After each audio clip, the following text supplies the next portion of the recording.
ये कहानी है कोल्ड वॉर की, जब पूरी दुनिया दो ग्रुप में डिवाइड हो गई थी। एक तरफ थे अमेरिका के सपोर्टर तो दूसरी तरफ थे सोवियत यूनियन के साथी। दोनों देश एक दूसरे से आगे निकलना चाहते थे, फिर चाहे वो वेपन्स हो या टेक्नोलॉजी, स्पेस हो या अर्थ के डीपेस्ट पॉइंट को जानना।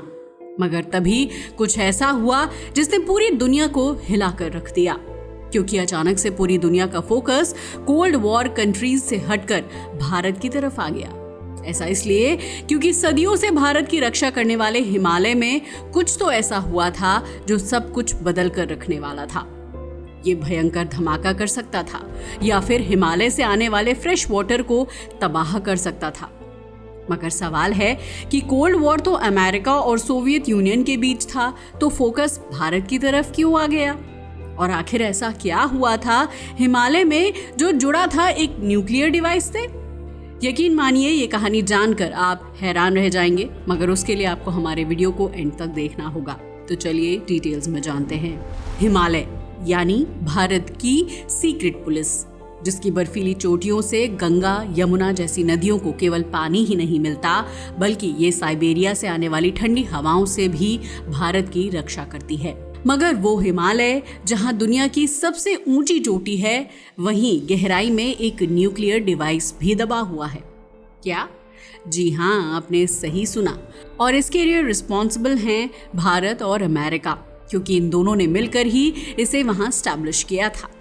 मगर अफसोस, जिस काम के लिए इस डिवाइस को हिमालय तक पहुंचाया गया था वो कभी हो ही नहीं पाया। इनफैक्ट बहुत ही मिस्टीरियस तरीके से ये डिवाइस कहीं गायब हो गया, जबकि ये कोई नॉर्मल सी मशीन नहीं, एक ऐसा डिवाइस था जिसमें रेडियो एक्टिव प्लूटोनियम दबा है, जो पूरे भारत को तबाह करने की ताकत रखता है। मगर 50 साल गुजर जाने के बाद भी आज तक इसे कोई नहीं ढूंढ पाया, ना तो भारत और ना ही अमेरिका। मगर क्यों? वो भी जानेंगे, क्योंकि सवाल बहुत सारे हैं कि आखिर क्यों बनाया गया था ये न्यूक्लियर डिवाइस, और बनाना तो चलिए छोड़िए, दुनिया की सबसे ऊंची चोटियों में इसका क्या काम था, और आखिर इससे कौन कौन से खतरे जुड़े हुए हैं। सबसे बड़ा सवाल तो ये है कि आखिर उस दौर में जब अमेरिका भारत से ज्यादा पाकिस्तान का दोस्त हुआ करता था, तो भारत और अमेरिका का ये गुप्त सहयोग कैसे बना? इसे समझने के लिए और सारे सवालों के जवाब के लिए आपको इतिहास में लौटना होगा। बात है 1960 के दशक की, जब पूरी दुनिया कोल्ड वॉर की आग में झुलस रही थी। अमेरिका और सोवियत संघ अपनी सैन्य और परमाणु ताकत का लगातार प्रदर्शन कर रहे थे, कभी स्पेस में तो कभी न्यूक्लियर वेपन्स में। हालांकि भारत उस समय तक एक नॉन अलाइंड कंट्रीज में से एक था, मगर 1962 में सब कुछ बदल गया, क्योंकि हिंदी चीनी भाई भाई कहने वाले चीन ने भारत पर अटैक कर दिया। भारत, जो आज तक चीन को अपना सबसे बड़ा दोस्त समझता आया था, जिसने सबसे पहले चीन को एक देश के रूप में मान्यता दी थी, उसी चीन ने भारत की पीठ में खंजर भोंक दिया। 1962 का युद्ध भारत झेल नहीं पाया, और ना ही भारत के पहले प्रधानमंत्री चीन के इस धोखे को ज्यादा दिन तक बर्दाश्त कर पाए, और जल्द ही उनकी डेथ हो गई। हालांकि उसके बाद में हमें एक हार्ड वर्किंग नया प्रधानमंत्री मिल गया, मगर कहानी नहीं बदली, क्योंकि 1962 के बाद भारत के मन में एक डर बैठ गया था। ये डर था चीन से जुड़ा, जो हम आज तक जी रहे हैं, या यूं कहें कि उस डर की छाया में आज तक हैं। 1962 के भारत चीन युद्ध ने सब कुछ बदल कर रख दिया। एक तरफ तो भारत की हार हुई, दूसरी तरफ अचानक से चीन ने तिब्बत में अपनी मिलिट्री एक्टिविटीज तेज कर दी, जिसका सबसे ज्यादा खामियाजा फ्यूचर में भारत को ही भुगतना था। ऐसे ही समय गुजरता गया और आया 1964 का साल, जब चीन ने अपना पहला परमाणु परीक्षण कर लिया था। न्यूक्लियर टेस्टिंग, यानी अब उसके पास एक ऐसा हथियार था जो किसी भी देश को पूरी तरह तबाह कर सकता है। इसका एक जीता जागता उदाहरण हमें वर्ल्ड वॉर 2 में जापान पर गिराए गए बमों में दिखाई देता है, जिसका खामियाजा उसने कई साल तक भुगता, और आज भी उसके साइड इफेक्ट्स देखे जा सकते हैं। मगर भारत का पड़ोसी, जो पहले भी भारत पर आक्रमण कर चुका था, अब उसके पास न्यूक्लियर वेपन्स थे। वो उनका कैसे इस्तेमाल कर सकता था, ये आप सोच ही सकते हैं। अब भारत डर के साए में था। आखिर ऐसा क्या किया जाए कि चीन का सामना हम करने लायक बन सके? क्योंकि ना तो हमारी इकॉनमी स्ट्रांग थी और ना तकनीक उतनी उन्नत थी और ना ही हमारी सैन्य शक्ति चीन के लेवल की थी। मगर कुछ तो करना ही था ताकि चीन से बचा जा सके। लेकिन इस बात से अकेला भारत परेशान नहीं था, क्योंकि एक दूसरे महाद्वीप में एक और देश था जो भारत की तरह डर रहा था, और वो था अमेरिका। अमेरिका यानी दुनिया का सबसे शक्तिशाली देश, जो अपने सबसे बड़े विरोधी सोवियत यूनियन तक को मात दे रहा था। अमेरिका को चिंता थी कि चीन आखिर क्या तैयारी कर रहा था, कहीं वो सोवियत यूनियन की तरह उसका अगला दुश्मन न बन जाए। अमेरिका जानना चाहता था कि तिब्बत में चीन आखिर क्या कर रहा है और वहां उसकी परमाणु साइट्स कहाँ हैं और उनका उद्देश्य क्या है। मगर अफसोस, ये एक ऐसा इलाका था जहां ना तो सैटेलाइट ठीक से काम करते थे और ना ही कोई मानव जासूसी संभव थी। तो फिर क्या किया जाए? अब दुनिया की सबसे शक्तिशाली जासूस एजेंसी यानी CIA ने भारत का रुख किया। भारत के सामने एक प्रस्ताव रखा कि मिलकर एक जासूसी मिशन करें और एक ऐसा डिवाइस तैयार करें जो लगातार चीन की गतिविधियों पर नजर रख सके। भारत ने तुरंत ही इस ऑफर को एक्सेप्ट कर लिया, क्योंकि हमारे पास तो कोई और ऑप्शन था ही नहीं। और यहीं से हुई थी नंदा देवी मिशन की शुरुआत। अगर बात की जाए इस डिवाइस की, तो ये कोई सामान्य उपकरण नहीं था, ये था एक स्नैप यानी system for nuclear auxiliary power. ये एक radio isotope thermo electric generator यानी RTG था, जो चलता था प्लूटोनियम 238 पर। अगर प्लूटोनियम 238 की बात की जाए तो ये एक एक्सट्रीमली रेडियो एक्टिव एलिमेंट होता है। ये अपने आप ही गर्मी पैदा करता है। इसकी हाफ लाइफ 87.7 साल होती है। इसका इस्तेमाल अंतरिक्ष मिशंस में बिजली देने के लिए किया जाता है। इसमें लगे एंटीना और सेंसर चीन की सीमा में हो रहे रेडियो संचार और परमाणु गतिविधियों को पकड़ने की क्षमता रखते थे, और ऐसा ही तो अमेरिका चाहता था। अगर इस डिवाइस के ऑब्जेक्टिव की बात करें तो इसके एक नहीं बल्कि 3 उद्देश्य थे। पहला, चीन के परमाणु परीक्षणों को ट्रैक करना, दूसरा, उनकी हरकतों को रिकॉर्ड करना, और तीसरा, अमेरिका को वास्तविक समय पर डेटा भेजना। इस मिशन को नंदा देवी मिशन नाम इसलिए दिया गया क्योंकि इस डिवाइस को नंदा देवी पर ही फिट किया जाना था। नंदा देवी की बात करें तो ये भारत की दूसरी सबसे ऊंची चोटी है, जिसकी ऊंचाई 25,643 फीट है। इसे इसलिए चुना गया था क्योंकि वहां से चीन के तिब्बती क्षेत्र को सीधे लाइन ऑफ साइट से मॉनिटर किया जा सकता था। अब तक सब कुछ सही चल रहा था। भारत और अमेरिका गुप्त रूप से सारी तैयारियां कर रहे थे और इस मिशन का नेतृत्व कर रहे थे कैप्टन MS कोहली।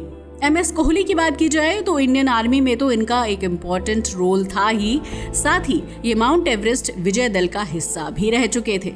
इसीलिए इस एरिया की सारी गतिविधियों से ये अच्छी तरह से वाकिफ थे। मिस्टर कोहली के अलावा उनकी टीम में और भी लोग थे, जिसमें शामिल थे कुछ Indian mountaineer, American technician, IB और CIA के एजेंट्स, और सबसे जरूरी कुछ वैज्ञानिक, क्योंकि वैज्ञानिकों के बिना तो कुछ भी नहीं हो सकता था। डिवाइस बनकर तैयार हो चुका था। डिवाइस एंड उसकी मैसिव बैटरी को पीठ पर लादकर चढ़ाई शुरू हुई, क्योंकि वहां पर किसी और तरीके से जाना पॉसिबल ही नहीं था। समय बीता और टीम बेस कैंप के पास पहुंच गई, मगर भाग्य को तो कुछ और मंजूर था, शायद कुछ ऐसा जिसकी कल्पना भारत ने और अमेरिका ने अपने सपनों में भी नहीं की थी, क्योंकि तभी एक भयंकर स्नो स्टॉर्म आ गया। ये स्टॉर्म इतना ज्यादा खतरनाक था कि टीम को डिवाइस को वहीं छोड़कर भागना पड़ा, लेकिन खुले में उसे नहीं छोड़ा जा सकता था, इसलिए एक सुरक्षित जगह पर एंकर से डिवाइस को बांधा गया। उन्हें लग रहा था कि कुछ हफ्तों के बाद मौसम ठीक हो जाएगा तो वापस आकर अपने मिशन को कंटिन्यू करेंगे। किसी को कोई खतरा नहीं लग रहा था। सबको लगा कुछ दिन में यहाँ आएंगे और सब कुछ ठीक कर देंगे। मगर अफसोस, रातों रात डिवाइस गायब हो गया। जब टीम दोबारा वहां पहुंची तो डिवाइस वहां नहीं था। इनफैक्ट ना तो उसका कंटेनर था, ना एंकर और ना ही कोई ट्रैकिंग डिवाइस। ये स्थिति देखकर टीम शॉक्ड रह गई। हर जगह पर सर्च किया गया, खुदाई की गई, स्नो सैंपल लिए गए, मगर अफसोस कुछ भी नहीं मिला। हर किसी की आंखों में एक डर था, आखिर अब क्या होगा। गेस किया गया कि डिवाइस शायद एवलांच की वजह से फिसलकर ग्लेशियर की गहराई में चली गई होगी, या फिर हो सकता है कि बर्फ के साथ बहकर गंगा के जल स्रोत में मिल गई होगी। लेकिन ये सिर्फ थ्योरी थी, कोई भी ठोस सबूत हमारे पास नहीं था। मगर ये एक खतरनाक डिवाइस था, इसे ऐसे नहीं छोड़ा जा सकता था, जिसकी वजह से शुरू हुआ एक दूसरा मिशन जो 4 साल तक चला, 1966 से लेकर 1968 तक। ये मिशन 1 या 2 नहीं बल्कि कई टीम्स द्वारा बार बार वहां जाकर किया गया, कभी हेलीकॉप्टर से चढ़ाई करके तो कभी हाइकिंग क्लाइंबर्स के द्वारा। मगर अफसोस डिवाइस नहीं मिला। हालांकि 1967 में अमेरिका ने एक नया प्लान बनाया। अब डिवाइस को नंदा कोट पर्वत पर लगाया जाए, जो नंदा देवी से थोड़ी नीचे की चोटी है। हालांकि ये मिशन सक्सेसफुल रहा, डिवाइस ने डेटा भी भेजा और बाद में इसे सफलतापूर्वक निकाल भी लिया गया। मगर अफसोस नंदा देवी वाला डिवाइस अभी भी लापता है। वो कहाँ है, किसने चुराया, कोई नहीं जानता। क्या वो ग्लेशियर के नीचे दब गया या फिर वो किसी दुश्मन देश के कब्जे में चला गया, आज तक कोई नहीं जानता। इनफैक्ट सरकार ने तो इस पर चुप्पी साध रखी है, क्योंकि ये पूरा का पूरा मिशन ही बेहद गोपनीय रखा गया था। लेकिन कहते हैं ना कि सच कभी छुपता नहीं है। 1978 में भी कुछ ऐसा ही हुआ। 1978 में एक अमेरिकी पत्रकार जिनका नाम हावर्ड कोन था, उन्होंने इस पर एक आर्टिकल लिखकर खुलासा कर दिया, जिसका टाइटल था द नंदा देवी टेम्पल। अगर इस आर्टिकल की माने तो अमेरिका और भारत में एक गुप्त समझौता हुआ था, जिसके तहत CIA ने एक रेडियो एक्टिव इक्विपमेंट बनाया और भारत की आर्मी एंड माउंटेनियर्स ने उसे हिमालय तक पहुंचाया। मगर फिर वो डिवाइस गायब हो गया और अब तक नहीं मिला है। जैसे ही ये आर्टिकल पब्लिश हुआ, भारत और अमेरिका में हलचल मच गई।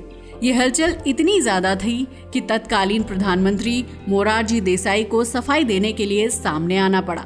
हालांकि सरकार ने कभी कोई ऑफिशियल रिपोर्ट जारी नहीं की, मगर इसमें कुछ न कुछ तो सच जरूर था। अब सवाल ये है कि आखिर ये डिवाइस सच में वहां खो गया था तो अब क्या हो सकता है? क्या वाकई ये भारत के लिए खतरनाक है या इससे कुछ फर्क नहीं पड़ेगा? दरअसल ये डिवाइस प्लूटोनियम 238 से बना था, जो एक खतरनाक रेडियोधर्मी पदार्थ होता है। इसका अंदाजा आप इस बात से लगा सकते हैं कि अगर ये वातावरण में लीक हो गया तो हिमालय को प्रदूषित कर सकता है। उसके पानी के जरिए ये रेडियोधर्मी तत्व गंगा नदी तक पहुंच सकते हैं, जो भारत की सबसे ज्यादा पवित्र नदी मानी जाती है, जिसके पानी का यूज लोगों की धार्मिक आस्था से जुड़ा हुआ है। इनफैक्ट गंगा बेसिन में करोड़ों लोग रहते हैं, इसका सीधा सीधा असर उनकी हेल्थ पर हो सकता है। हालांकि सरकार और वैज्ञानिक संस्थान कहते हैं कि कोई रेडिएशन सिग्नल आज तक नहीं मिला है, और जब आज तक सिग्नल नहीं मिला है तो शायद आगे भी कुछ ऐसा नहीं होगा। पर यह भी सच है कि आज भी हम नहीं जानते कि वो डिवाइस कहाँ है। कोई औपचारिक निष्कर्ष या रिपोर्ट आज तक सार्वजनिक नहीं हो पाई है। इनफैक्ट ये मिशन इतिहास में दबकर रह गया है। किसी भी किताब में इसका उल्लेख मुश्किल से ही मिलता है, क्योंकि ये एक सीक्रेट मिशन था। साथ ही इससे एनवायरमेंटल रिस्क्स जुड़े हुए हैं। अगर इसका सच सामने आता है तो असर भारत अमेरिका के रिश्तों पर पड़ सकता है, और चीन, जिसके साथ हमारे रिश्ते पहले से ही अच्छे नहीं हैं, वो भी सवाल उठा सकता है। साथ ही जनता में डर फैल सकता है, क्योंकि डर की तो बात है ही। कोई नहीं जानता जो पानी हम पी रहे हैं, कहीं उसी में तो इसके कुछ अंश नहीं मिले हुए हैं। एंड में केवल इतना ही कहा जा सकता है कि नंदा देवी की चोटी पर मौजूद जिस डिवाइस को मानव ने वहां ताकत के लिए पहुंचाया था, वो खुद ही एक रहस्य बन गया। अब हमें पता है आपके मन में भी एक सवाल बार बार उठ रहा होगा, क्या ये डिवाइस कभी मिलेगा? क्या हम कभी जान पाएंगे कि ये अभी खतरा है या नहीं, या फिर ये हिमालय की शांति में हमेशा के लिए दफन हो जाएगा? इसके बारे में कुछ भी यकीन से नहीं कहा जा सकता, मगर चाहे जो भी हो, इसका खतरा तो कहीं ना कहीं अभी भी बरकरार है। वैसे आपका इसके बारे में क्या ख्याल है? अपनी राय हमें कमेंट करके जरूर बताइएगा। आज के लिए बस इतना ही। वीडियो अच्छा लगा हो तो इसे लाइक और शेयर करें और हमारे चैनल को सब्सक्राइब करें। जय हिंद दोस्तों।